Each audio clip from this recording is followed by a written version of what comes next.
Hello and welcome to the Bundesliga show, the Thursday evening edition of predictions ahead of match day 14 of the Bundesliga season. As you can see, I'm joined by Peter over there in Karlsruhe. How are you doing this fine evening? Doing quite well. We had some excellent Champions League football this week, as well as some excellent content on the channel, and I'm looking forward to the weekend, which should be a protest-heavy one on the world's best footballing beat. There is so much to protest this week. So we love a good protest, don't we, Peter? It's definitely something, a feature of our match day vlogs normally, isn't it? So go on, I'll let you do the honors, Peter. I'm going to let you kick us off for the Friday game down in the southwest of Germany, where Freiburg host the visitors who are making a long trip over Germany from Niedersachsen, aren't they, to face this game? VfL Wolfsburg, obviously on the back of 4 straight wins. So who are you tipping there, Peter? Well, this is an excellent matchup to get your weekend started with. Both teams are actually tied in the table on 21 points. And as you mentioned, Wolfsburg are rolling into this one on excellent form. Freiburg themselves have been slumping quite a bit. I believe they've only picked up 6 points from their last 6 matches. So a little counterintuitive here, but based somewhat on the fact that I really enjoyed Julian Schuster's press conference today, in which he talked about how they're doing a lot of targeted finishing training. And after all, there appears to be an easy tactical solution to the Freiburg problems. That front three of Gregoritsch, Grifo, and Doan that we saw last week was a bad idea. Or the front three of Gregoritsch, Grifo, and Doan is the one that I want to see. The one that I hated seeing was Osterhage, Höhle, and Gregoritsch in a front three. My bad. Excuse me. A little flop there out front.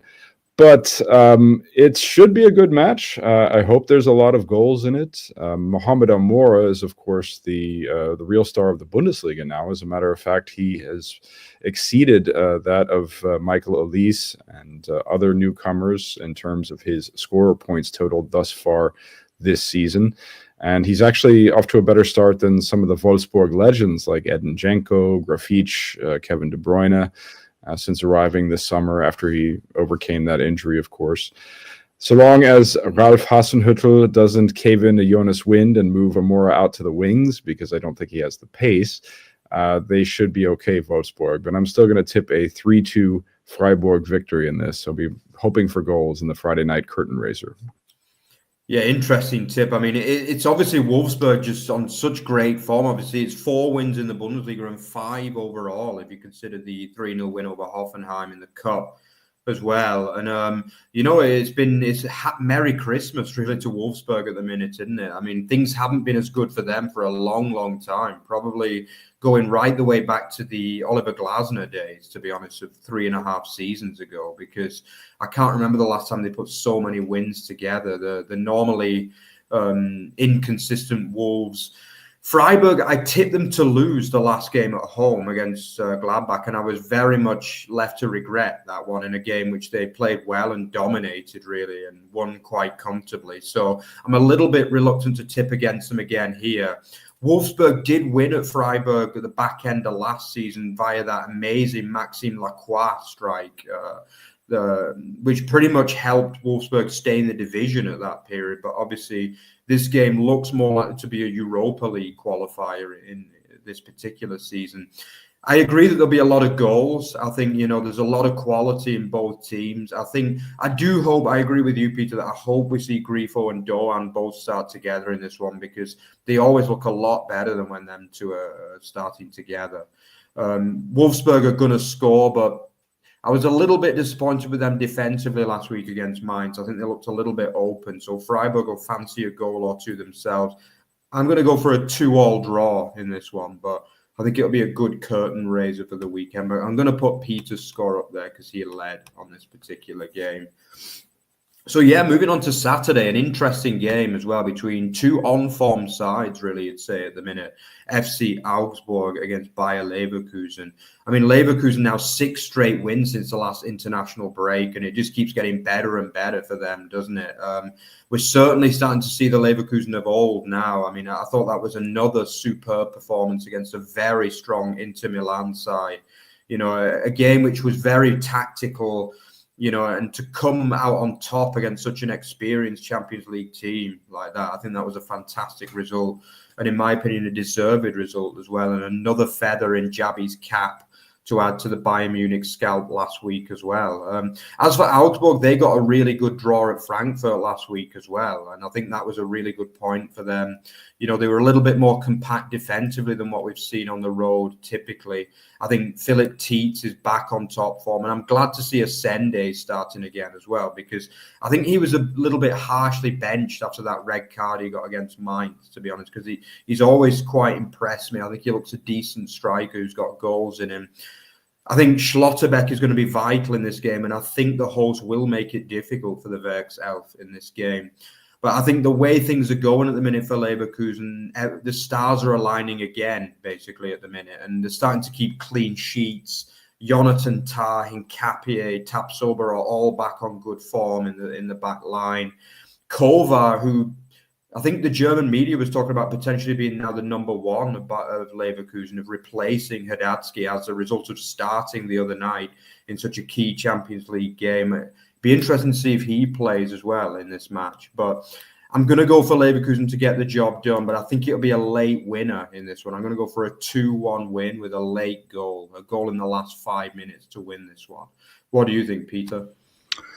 Well, I believe we're celebrating one of our former watch-alongs, if I'm not mistaken. Did we not Augsburg Leverkusen in the spring of 2023? I think it was one of Jabi's first games as well, wasn't it? So it was, yeah. Chabi had been installed, I think, round 8, round 9 of the 2022-23 campaign. And let's not forget how bad Leverkusen were at that time under Gerardo Seoane. And they did not take flight over under Chabi necessarily that year. As a matter of fact, they lost both matches to Augsburg that year.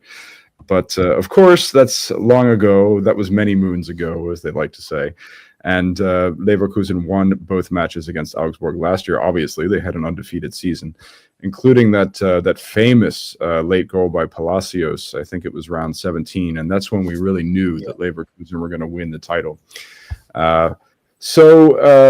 Yeah, the trouble is, I mean, there's a couple things, a couple of factors to consider here. Number one, I think Asende might be ill back on the training pitch, and Kovar, you're right about the German media. They're tapping him as the one to now take over the number one spot. Something about the way that Leverkusen played last week against St. Pauli when they took that early 2-0 lead, I thought it was slightly arrogant, and I thought it was slightly too fanciful. They really thought they had the game in the bag, and they were flicking too many tricks and things like that. So I'm a little bit concerned in that respect. And I think actually Asende's illness might end up benefiting the Fugerstätte, because Alexis Claude Maurice, I think, has demonstrated this season that he has a lot of skill, he has a lot of talent. And that midfield with good old Frank the Tank Onyeka keeps getting better and better. So I'm actually going to go for a surprise here, and I think we're going to get a 2-2 draw out of this one. Maybe that's based on the fact that Leverkusen have drawn so many times this season. And yeah, that's where I'll go. So I'll kick it over to you then for, well, what can we say about Mainz Bayern after that Pokal fixture earlier this year? Yeah, but I think, definitely. That was a different time for both clubs, really. That was a time when Mainz were really struggling and people were really questioning Bo the Dane, weren't they? I think at that period. I mean, that was a torrid performance, really, from Mainz. Was it 4-0 at half-time? I think the game was just dead and buried. And at that point, you were wondering how long Henriksen was going to last. But since then, the tide has turned and Mainz have started scoring goals. They've started creating chances and they look like a good team again. And to be honest, I thought it was a tragedy last week that they lost that game against Wolfsburg, because they were by far the better team. Paul Nabel just keeps getting better and better, and he's been one of the breakouts of the season this year. And he's replaced my boy Sieb in the team. And as disappointed as I am, I still love the guy. I think he's a really good player, and yet another player off that Mainz, supply line from their youth system, along with the evergreen Johnny Burkhardt, who just, 10 goals for the season already, which is just incredible, really. I think I remember about a year ago, Peter, last winter, I called him done and finished, but it's been far from. I just felt as though the injuries were getting too much for him, but it's absolutely not worked out like that. He's obviously been doing a lot of work in the gym, and the guy looks fitter and stronger than ever, basically. Defensively, I think Zentner was back to some of his worst form last week. He gave them a couple of goals quite cheaply, and he's got to be better if Bayern Munich are going to be contained in this match. I imagine Harry Kane will be missing again, I believe so. And Coman is apparently injured too. So there are issues at Bayern Munich at the minute. And I don't really think they played that well in recent times, to be honest. I think we've obviously given Vincent Kompany's team a lot of credit, but I thought the performance against Heidenheim was not very good, in truth, in large parts. And Heidenheim gave them way more of a game than what they probably should have been able to in that particular match. A couple of breakaway goals from Musiala, who's in scintillating form at the minute, and he's going to be dangerous in this match. Obviously, they won well against Shakhtar in midweek, but that was a bit of a strange game because it was played in Gelsenkirchen, wasn't it? Under kind of strange circumstances. But I feel as though Mainz are going to test Bayern in this game, and I think this is a tricky match. I think it's possible that some of the Bayern players might underestimate Mainz after the Pokal fixture. And I'm actually going to go for the Rheinhessen to get a shot 2-2 draw in this one. I've got a feeling that, and I'm still hope we've got a title race this season. I think Mainz can definitely help that by clawing back the Bayern in this match with a 2-2 draw. Do you concur, Peter, or you got a different line in this one? Oof, that is an interesting tip. I was talking a little bit with Rory on Monday's show that I didn't really think that the Bayern Heidenheim game was competitive in the manner that the scoreline and to a certain extent the XG suggested. Bayern had 86% possession in that first half, so it was it was really, and I was reporting on it, and it just didn't have the feel of a competitive match. Then of course you have Shakhtar. You are correct, of course, that Mainz have really progressed by leaps and bounds since Musiala undid them in the Pokal there. And a lot of that has to do with the faith that Henriksen has placed in certain players. He's put Nabel up top. Nabel has improved week on week. That back three that we can't seem to stop talking about, Stefan Bell, Danny Da Costa, and Maxim Leitch. Of course, Da Costa will be out this time around. But it should be okay. Hanke Olsen had a very, very poor game off the bench last week, but that's because he wasn't prepared to be thrown on. I think with the benefit of a training week behind him, he should be okay. Yeah, I don't think we're going to get another 4-0, but I'm still thinking a 3-1 victory for Bayern in this case. They're just simply too strong. The midfield of Kaishu Sano and Nadia Mamiri is getting very, very strong, this double six setup, and it's particularly threatening considering how much time Amiri puts in on set pieces and things like that. So it's an interesting tip. I never really, you're almost talking me into it, but I think that for the time being I'll stick with 3-1 in that case. It's just when you look at it on a position for position basis, I think the record champs are just simply too strong in this case. Yeah. Well, it's 3 disagreements so far, Peter. So go on, I'll let you lead us on a game where maybe we won't disagree on this one, but let's find out. Well, I hope we get a game here. Gladbach in that top spiel against Dortmund last Saturday, it was really a wretched game, I have to say, beyond that piece of glitter that Jamie Gittens supplied us. The big storyline in this one, of course, is that Julian Weigl is suspended, and I believe that Seoane has placed his faith in the former Kiel captain, Philippe Sander, to start in midfield, which will be a rare start for him. With Kiel, it's hard to believe that we're talking about another team in the Bundesliga off to a historically bad start. But only 5 points through these 13 match days is a historically bad start. And I've been covering this league for many years, as have you. I mean, we've seen the Schalkes, we've seen the Fürths, we've seen the Darmstadts, we've seen Bochum last year and things like this. 5 points through these match days is simply not good enough. There was some sympathy for them last week against Leipzig because they did play their way back into that match until that controversial penalty enabled Leipzig to take the 2-0 lead. But again, we're just having serious problems getting the tactics to gel. Rapp, every time he seems to be on to something good, he immediately changes it for no real reason whatsoever. And now I don't know why he's sticking with Harris up front there and trying to rotate in a partner. I mean, either stick with Harris and Skripski or don't. And let's get your thoughts on this. I mean, I'm tipping a 2-0 win for Die Fohlen Elf. Do you have any further thoughts on Kiel and what they might be able to do? I'm worried about them, to be honest, because, I mean, my opinion. I felt as though the game when they played Heidenheim and then the follow-up to that, they were that for me, the away game against Bremen was their most complete performance of the season, really. I think they were very unlucky to lose in Bremen. I think they played really well that day. But then the game after, they brought Holtby back. And I think they got stuffed 3-0 at home against Mainz. And basically since then, it's all fallen apart for them, And as you say, they were okay against Leipzig last week, but that was a pretty poor game in truth. I didn't feel as though Leipzig really played well, and they were still able to win 2-0 away from home. It's just, I think the Holtby is difficult because he's the captain on one side, but he's just not good enough for the Bundesliga in my eyes. And they were better when they had Gigovic and Knudsen in that midfield axis for me. That was what worked for them. But as you say, with Harris, he had that good run, but the last couple of weeks it's been tough for him, hasn't it? I mean, it's normal for a player that comes from the Regionalliga into the Bundesliga first team. I mean, it's almost like a Roy of the Rovers style step up, isn't it?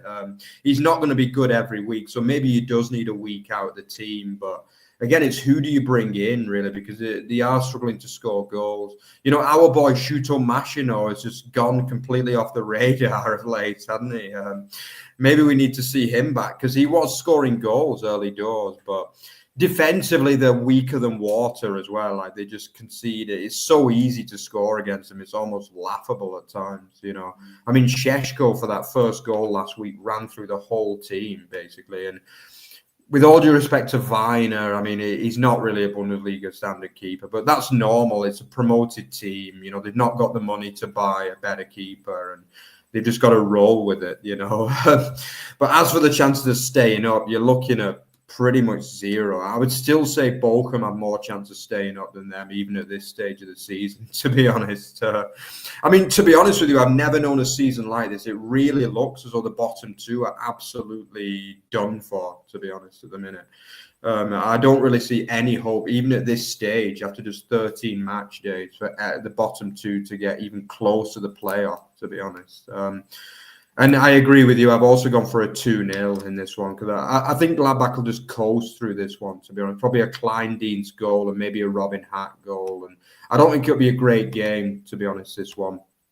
But it's still a win for Gladbach, and it should move them back into the top half potentially as well, which would be, still they're having an okay season. I wouldn't say particularly good or bad, really, at the minute for them.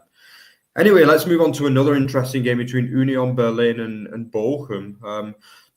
I mean, this one, Union, I thought were brilliant at times last week against Stuttgart. I really did. I thought it was a very strong performance. And, in what Renner was doing for that winner, I mean, that was a tragedy in its own right, really, because, I mean, to give them a goal like that, I mean, as it happens, maybe Stuttgart would have still won it anyway because they were in the ascendancy at that stage. But, I mean, to give them Oh, that must be frustrating. From a good keeper like Renov as well, like one of the most solid keepers in the Bundesliga, that's disappointing. But I've got to say the overall performance was top draw from both Svensson's men. And Nick Woltemade won it basically for Stuttgart that game. But I think it was a good game, that one, a high quality match and a really enjoyable fixture. So that means that even though Union lost the game, I still feel as though they're strong favourites in this one. I think we will see them get back to winning ways quite comfortably against a Bochum side who are beleaguered, aren't they? I mean, they don't score goals. They were okay against Werder last week, but again, they just can't score. I mean, Brzezinski and Hofmann are just having a nightmare this season, really, at times. I think, it should be an easy win, this one for Union. I think they'll get back to winning ways, push themselves back into mid-table. I'm going to go for a 2-0 as well here. What do you think, Peter? A shame that this, because last season, these two squads, they gave us some wonderful fixtures. There was actually that 3-0 Bochum win on match day 15, and then the 4-3 Bochum win. Yeah, Bochum won both fixtures last season. But that was not only many moons ago, that was two head coaches, two sporting directors ago. And the mess at Bochum just continues. I mean, I never really anticipated that Dieter Hecking's honeymoon stage would last very long. As there's just too much administrative turmoil in this club. Even if there's some talent on the pitch, Hecking can't really bring the best out of it because morale is at an all-time low. As a matter of fact, it was interesting to read a few pieces on Bochum this week about their upcoming plans for the January transfer window. And they want to sell all of the players that all of the good players, all of the potential laden players that Letzow brought in over the summer. We're talking about Boadu, who is okay. He's had his pubic bone problems, but Danny De Witt, who has been totally misused by both coaching regimes. Ibrahima Sissoko. This is, I just don't know what to say, really. I mean, I don't. This team, the way that it was put together, with players, with former Lech players like Barrow, like Doschner, and then the way that it was sort of put together, albeit in a ramshackle fashion under Seidler, none of these philosophies were given a chance to take hold. And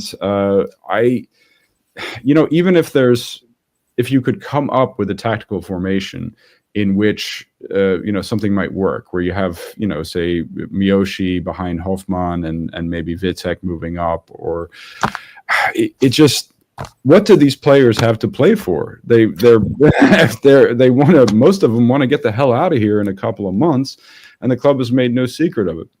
Horribly depressing press conference from Hecking. It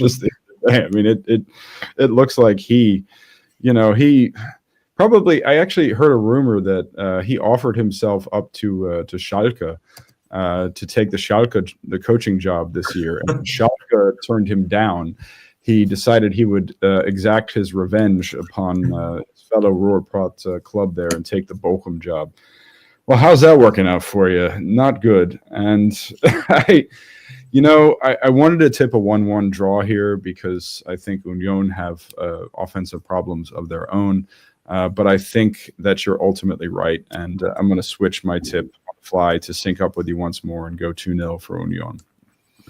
Yeah, I mean, it has been a dreadful season for the VfL, hasn't it? I mean, to be honest, part of me thinks maybe it would have been better if they just went down last season, to be honest. I think overall they might have ended up in a better position. But, I mean, the club is in turmoil, really. I mean, that's awful news that they plan on selling a lot of the... because a lot of them look like good players on paper too. A lot of them came in with good CVs. I think Sissoko had done well in France and De Witt in Holland, and it's just not worked out at all. And the club is toxic at this minute. It's literally toxic. And I wouldn't blame any of those players for wanting out of there right now. And who knows if they lose the next 2 or 3 before the break, I mean, maybe even Hecking could be the next one for the chop. You never know, because I mean they've not even scored in the last 3 games, so it's not looking pretty for them at all. Anyway, go on, Peter. I'll let you lead on the Northern Derby top spiel. Well, another team that is really struggling in St. Pauli. I mean, we talked a little bit about them when we were covering Leverkusen earlier in the pod. As a matter of fact, I looked this up, and St. Pauli have not won a version of this Hanseatic city-state Northern Derby since 1977. Wow. And so they, they really have to do it here. And the injuries keep mounting up. I mean, it looks like Metcalf and Metz are really done for the year now. They're not coming out. As a matter of fact, that was officially confirmed today. And Guilavogi, who scored the goal last week, is suspended this week. So what do you do? There's the potential of Johannes Eggestein wanting to score against his old club. But who's going to help him there in attack?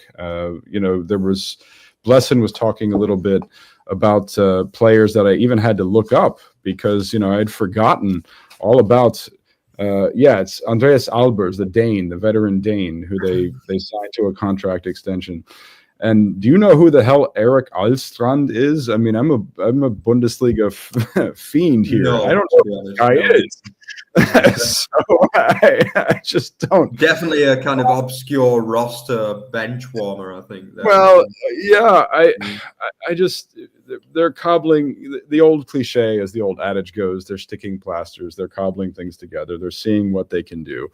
A Saturday night a fixture under the lights at the Millentor is going to be entertaining, just because of the St. Pauli fan scene, of course. So it's worth tuning into that. But Bremen are clearly the better team. I'm not really concerned about the absence of Leonardo Bittencourt. I think Stage has been past fit to play, and he's on a fantastic run of form. Njinma is out for the year. They're going to give him a break with the ankle problems, but that shouldn't be a problem because Krug can fill in, or Oliver Burke if they're feeling a little saucy. Put him in there, and Marvin Duksch. Bremen are the better team. I'll go for a 3-1 win here. Yeah, I'm also on the same lines as you, Peter, that Bremen will get the win. I don't think there'll be as many goals because I just think Pauli, obviously they finally ended the drought, didn't they, in the Millentor in the last game against Kiel. But I mean, let's be honest, I think I could score against Kiel at the minute. Guilavogi, it's such a pity that he's suspended because that was a great goal he got last week, actually. And he's actually shown quite a bit of decent form. I think he's had 2 in 2 before that suspension. So it kind of sums up Pauli's season in many ways. A player gets in form and then they find themselves either injured or suspended or something. They have had a lot of bad luck, actually. I mean, obviously with Saad, who's still out. I mean, when him and Afolayan were on the wings, they looked a decent side, really. I think with Eggestein kind of as the battering ram up top. But I mean, Afolayan is good, but really he needs to kind of partner as well. And they've not really got anyone to replace Saad at the minute. I think, they're a hard-working team, Pauli, but I agree that I just don't think they've got the quality to be an improving Werder side. I think Werder are a team that could potentially challenge for Europa League. Yeah, if they can just... I feel as though with them, they should have more points on the board than they do at the minute because... they've had a few games. The Stuttgart one a couple of weeks ago, which they dominated and couldn't quite win.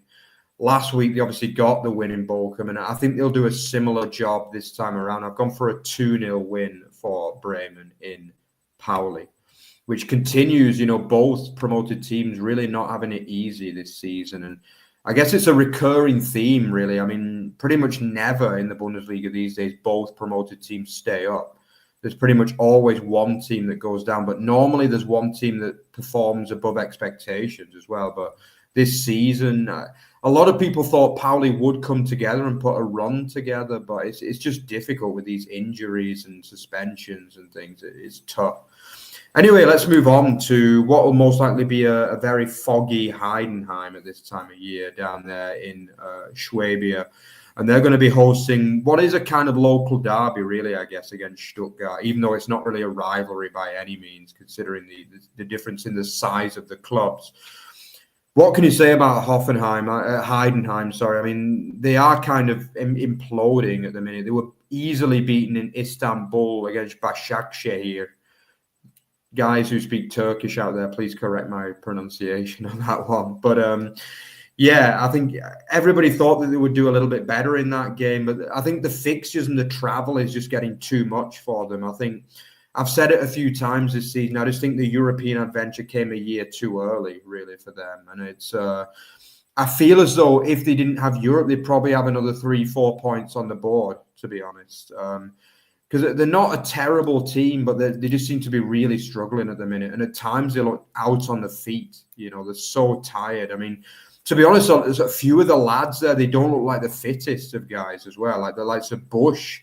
Did you see him the other week against? He looks like he's put more than a bit of timber on compared to last season. And that's not ideal. I mean, I know Heidenheim is a kind of, it's a provincial club with a kind of, this old school manager. But, you do need your lads fully fit, especially a season like this. When I just feel as though Heidenheim don't have the squad size. It's as simple as that. They don't have enough players on the roster, basically, to compete with 2 games a week.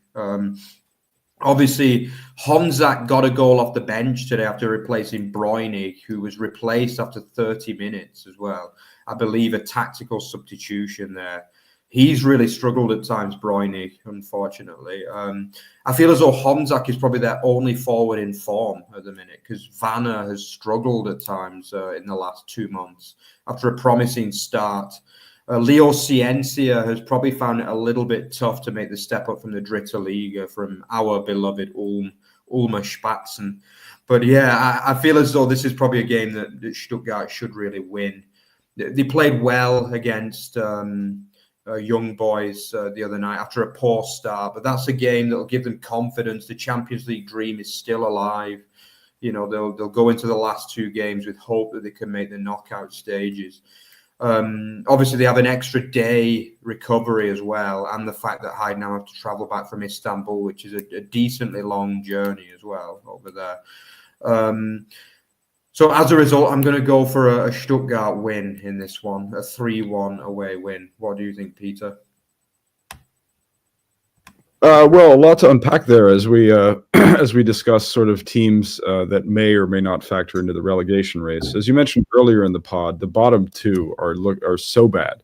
So you look at teams like Heidenheim and St. Pauli, and I still include Hoffenheim in the relegation discussion. They may be bad teams, which will stay up by virtue of the fact that there are much worse teams below them. You mentioned when was the last time that 2 promoted teams actually managed to stay up? I was just thinking about that. I think it was 2021 when both Bielefeld and Stuttgart managed. Bielefeld. Yeah, that's true. Yeah. And, I also want to commend you on your pronunciation of the Turkish S. That was perfect. That was immaculate. I got a little. I got rightfully docked on a women's football pod for incorrectly pronouncing Alara Sehitler's name. So it's actually Schittler with not much of an improvement, really. But you were trying to say it in a polite way, but it just sounded. Yeah. In any case, I think that, look, we're all very, very excited to see the VfB Stuttgart show continue at this point. Nick Voltemata returns after being forced out of the Champions League, although I do really bench Fabian Rieder after he got a hat-trick of assists in the Champions League. That was a hell of a performance from Sebastian Hoeneß's side in the UCL on Wednesday. It was my pleasure to cover it. And if you haven't had a chance to check out Rory and Travis's little post-match fiesta in which they praised their team and gave player ratings, and Travis unveiled some very well-kempt facial hair. That was really impressive stuff. I thought that was awesome. So, yeah, I don't give Heidenheim much of a chance here. Again, this is a team in which injuries have played a role. When you have, Honzak is one of the only options at striker now with Breunig out, and yeah. Do you remember who Honzak was playing for last season? Darmstadt, right?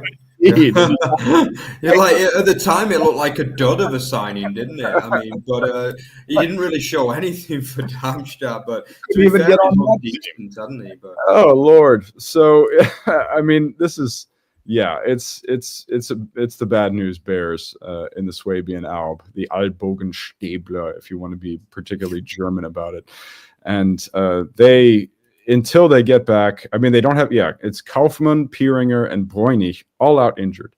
So that's how you get Honsack a striker. I mean, presumably, I think Wanner could play as lead striker too, but Schmidt doesn't seem to be ready to test him in that regard. In any event, yeah, this is. Oh yeah, I'm thinking a 4-0 Stuttgart victory in this case. I think that this is going to get ugly.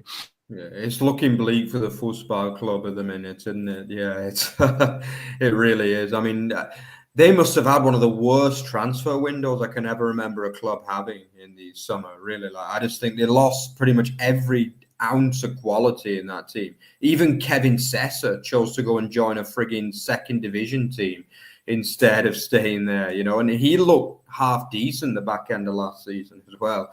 But I mean, the guys they brought in just don't look good enough for the Bundesliga in most cases. Probably Wanner aside, but even he's young. He's only 18 years old. He's still a young guy, and he needs time to become more consistent at that level. But I hope that they can improve Heidenheim. But it is bleak times for them at the minute.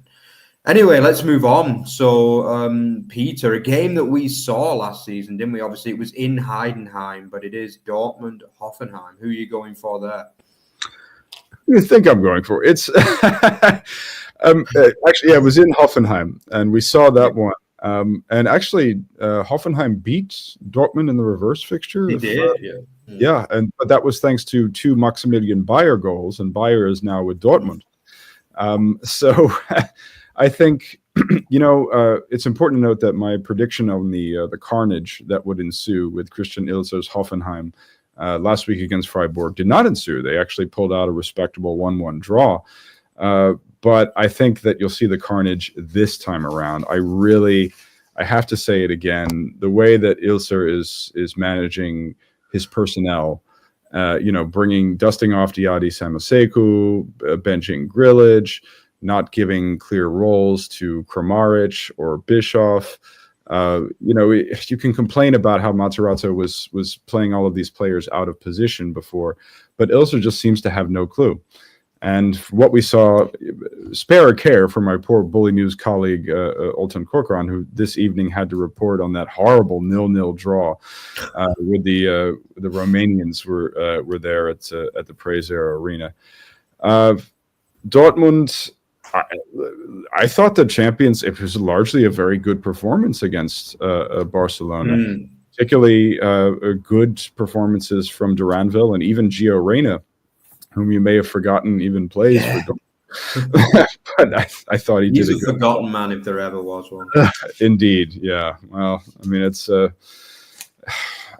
that's the great thing about sports is that, I mean, even if you come from the best gene pool ever, if you come from a scion of a football family, Claudio Reyna and Daniela Egan, you still have to, and he's had hard luck with injuries, and I love the kid. I've been rooting for him ever since he made his Bundesliga debut. But I mean, he's really got to, he has to keep working. You have to keep working in football. It's always going to be a struggle to remain fit. It's always going to be a competitive situation to get in the team. But I thought he did well. So we might see him again. We might see Duranville again. Dortmund, of course,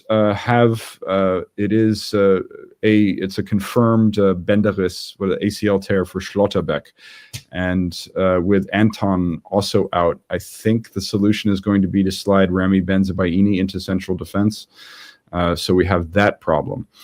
But other than that, I think there's so many bright spots in the Dortmund attack. Bayer should be back in time for this one.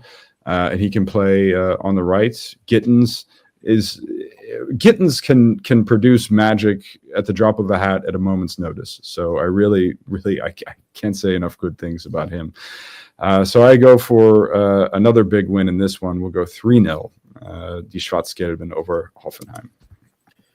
Yeah, I think things are definitely improving, aren't they, for the Die Borussian? I just feel as though Yeah, they were really good. I agree. I watched most of the game last night against Barca, and it was a high-quality game. It really was. I think both teams. This is a good, a recovering Barcelona team under Hansi Flick, who are starting to look a little bit like their old selves again. But I mean, Borussia went hammer and tong with them and probably deserved a point, really. And in the end, it was a poor mistake from Gross, which ended up giving them the win. But it was a good game. And, Guirassy is just one of those strikers that just scores pretty much every game. It is vital to have that kind of player in your team as a top club, I feel. And they are starting to play better. Şahin, we mentioned Leverkusen, who've been a lot better since the international break, and so have Dortmund. The results haven't always been there. They are actually 3 without a win in all comps. They were unlucky not to beat Bayern. Last week, I agree with you, Peter, against Gladbach. That was just a bit of a nothing game in the end, really. I think both teams will be wondering what if in that one. Obviously, Jamie Gittins is just the gift that keeps giving this season, one of the big breakout stars. I would imagine Maxi Bayer will take part in this game against his former club. So I'm going to go for a big win as well. I feel as though they're ready to kind of run through a team again. I think a 4-1 win for the Borussia. So, yeah, the closing game is obviously Leipzig against Frankfurt. Obviously, the rerun of the game we saw in the Cup just 10 days or so ago, which ended up in a shock 3-0 win for Leipzig, didn't it? In a game where most people thought Topmüller got his tactics completely wrong, basically. And a game in which, Šeško and Openda scored some excellent goals as well. I don't think many people will be tipping the same result this time around, but I do feel the problem with Frankfurt is that they're a streaky team, basically. So they go on a run of wins where you think they look unstoppable. And then, I mean, the performance against Augsburg last week, I mean, to drop points at home against Augsburg is pretty poor when you're going for a top 4 run, or even a title run, some would say. I do feel as though Marmoush has been a little bit, he has finally taken the foot off the pedal for the first time in the season, the last couple of games. So it'll be interesting to see if he can come back into top form ahead of this one. They are actually playing in Lyon as well at the minute, let's not forget. So I think it is 1-1 as things stand, actually, in that particular game, just before half-time there. But obviously, that's a hard away game. And then to come to Leipzig as well, just 3 days later, the fixtures are really starting to pile up for the Eintracht at the minute. As for Leipzig, I mean, obviously out of the Champions League, things are just still not looking perfect for them, are they? I mean, they were okay against Villa going forward, but at the back, they're just too easy to score goals against. Gulazzi has completely lost his form. Defensively, initially it seemed as though Simakon wasn't being missed, but oh boy, is he being missed at the minute. They struggle to unlock defenses too. That's the other weird thing with them. I think, obviously Danny Olmo last season and Javi Simmons as well. And obviously Olmo's now at Barcelona and Simmons is injured. And without them, they look a shadow of the side, to be honest. They struggle to connect midfield with attack. Seivald is just not is it Seivald? Seivald, I think it is. And he just doesn't look good enough for a team like Leipzig. And the same with Vermeeren as well. He's also not impressed me in midfield. They're missing Zaberschlager. Let's not forget that. They really miss him as well, who got injured. So they're missing a lot of players at the minute. For me, though, I really don't know which way to tip this one, to be honest. But I'm going to go just because, basically, I believe that Frankfurt are a streaky team. I think Leipzig are going to get the win, and I'm going to go for a 3-1 home win here. Peter? Oh, this is a almost impossible one to tip, given what happened in the Pokal. And, not only is it a rematch of that, it's also a rematch of the 23 final. So much at stake here. And it really is difficult. I mean, you mentioned Danny Olmo. Watching him with Barca last night, I just reminded me how much I miss him. He was really the one that sort of pulled the strings together. I mean, he sort of bridged the gap in the link-up play. And Seivald, he's done okay in that filling in as a right back, as Rosa said that he would. And the midfield of Vermeeren and Haidara, it's sort of hit or miss. Gertrude has been something of a bust, but I mean, well, you never really know. I mean, with Rosie, he has these two formations. He has this 4-2-2-2, which he swaps personnel in and out of, and then he switches to that back three for the 3-5-2. It's really hard to tip this one. It is extremely hard to tip that one, and not to boot. We have the fact that Frankfurt are still in action against Lyon right now, this very Thursday evening. I'm even keeping an eye on the match to report on it. And I don't know how that match is going to end. I don't know how Dino Topmüller's tactics are going to shape up, and that's based on how this match finishes up. So I am going to go with Justin's tip there, and I'm going to say a 2-2 draw. I think that's the best way you can look at it. Schlager is back, is he not? I thought. No, I think he's still out. No, I believe. If he's back, then it's very recent that he came back. They were trying to ease him in, maybe, but did he re-aggravate the injury? It's possible, because he's definitely not been playing recently. Anyway, he could have been on the bench or around the bench, but But they need him anyway. They need him because as you say, that Olmo is such an amazing player. Maybe we didn't appreciate him as much as what I did. He should have been, because he was amazing against. He was just amazing. Yeah, he's really so he's basically, and he didn't really play the 10 at Leipzig, but he is the perfect 10. If you want my opinion on the matter. Yeah. Justin has told us actually. Yeah, Justin said Schlager back, not registered for Champions League, but he can start and no issue with injury. Okay, yeah. Still not 100%, but I think they definitely miss him for sure. For me, he was a player that really linked that box-to-box midfielder. I think him on form could be a big asset for them at the minute. But things just haven't been the same for Leipzig, have they, in general? It's just not clicked for them. So I'm going for a Leipzig win, and Peter's going for a draw on that one. So let's have a look just before we finish at the table.